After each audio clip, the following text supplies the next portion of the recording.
Hi guys! I'm Lyra from the Filipino-Italian Fusion.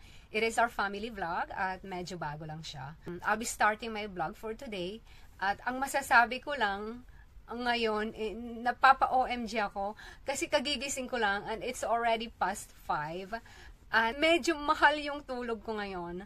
Kasi it's the first day of my son's daycare, si Lucas. So kahapon, in-enroll namin siya sa daycare at ang purpose nito is para sana magkaroon ako ng more free time para sa mga project at venture ko na mga nakaplano.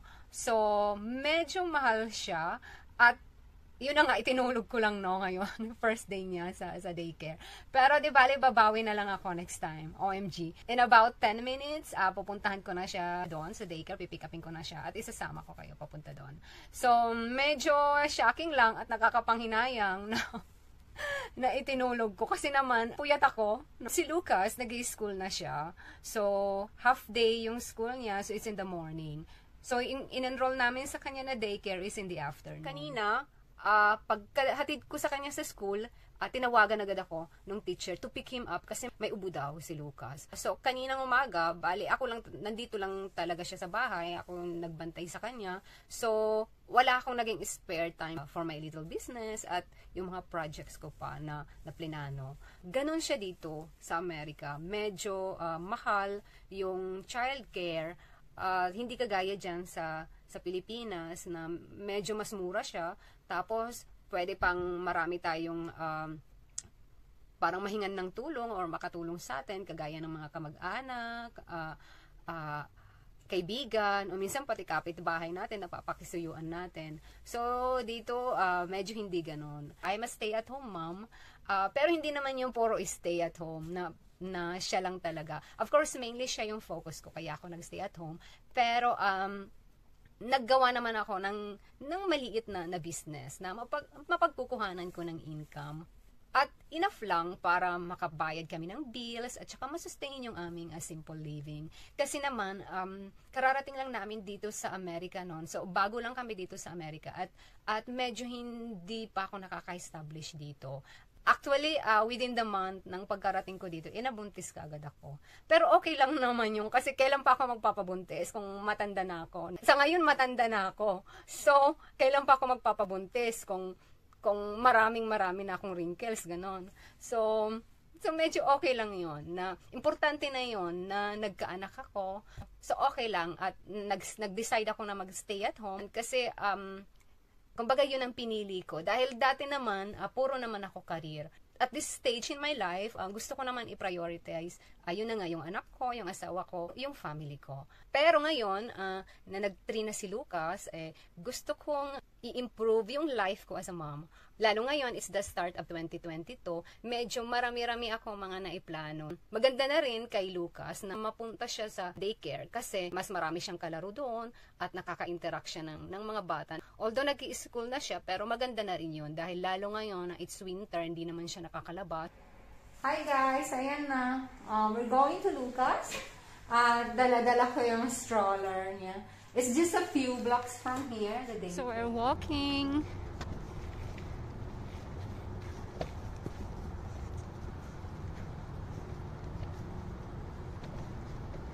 It's a few blocks from our place. And naka-stroller lang ako. Balot naman ng plastic yung stroller ni Lucas. Yan siya.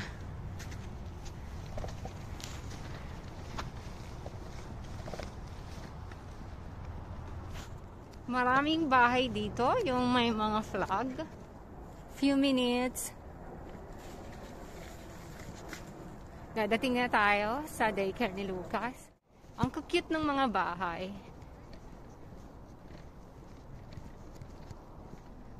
Andito na tayo.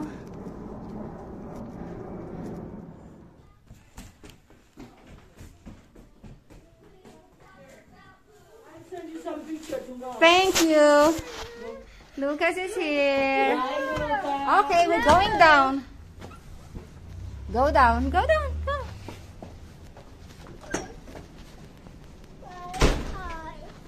Say hi. Lucas, say hi. Stroller is here. Hi. Hi, Lucas.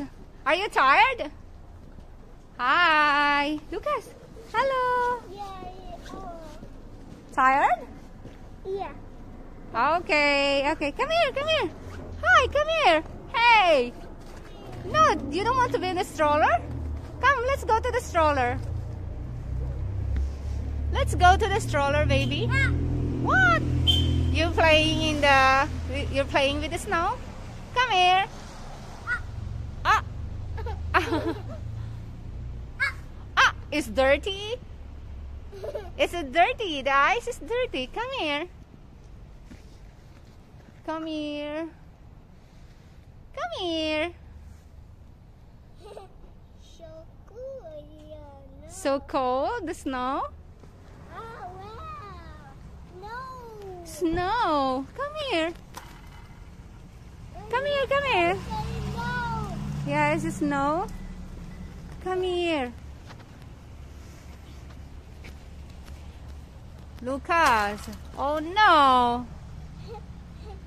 It's dirty snow. We will go somewhere to play snow, okay? Lucas, please. Let's go to the stroller, please. Okay. Okay, thank you. Lucas, come here.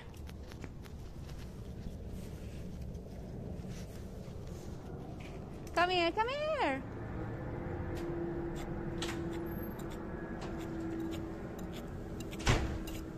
Did you enjoy? Huh? No, we are Marcus. Hat. Ayan, balot siya ng blanket. Napadaan muna sa shopping. Sa ibabaw na ng stroller ni Lucas. Pauwi na kami ni Lucas. Pauwi na kami ni Lucas. Medyo madilim na. It's just 6. So, dumaan muna kami ng groceries. But we're close. We're close to our place. Nag-i-snow siya ng konti. Flurries ang tawag doon. Flurries. Ayan o. May snow siya. How are you, Lucas? Mama Dodo? Nakarating na kami, guys. So, he's quite sleepy and asking for Mama Dodo.